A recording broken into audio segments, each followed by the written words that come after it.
যদি অনুভব করো কেউ ইচ্ছে করে তোমাকে এড়িয়ে চলছে, তাহলে তাকে আর বিরক্ত করো না, কারণ জোর করে কাছে রাখা যায় না। যে দূরে যেতে চায় তাকে আটকানোও যায় না। সম্মান দিয়ে তাকে তার মতো থাকতে দাও। নীরব থাকাই তখন সবচেয়ে বড় আত্মসম্মান। সব প্রশ্নের উত্তর চাইতে হয় না সব সময়। কিছু উত্তর নীরবতাতেই লুকিয়ে থাকে। যে সত্যিই তোমাকে চাইবে সে নিজেই ফিরে আসবে, আর যে দূরে যেতে চায় তাকে যেতে দেওয়াটাই ভালো।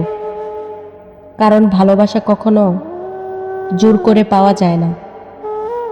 ভালোবাসা আসে শুধু মন থেকে, বাধ্য হয়ে নয়।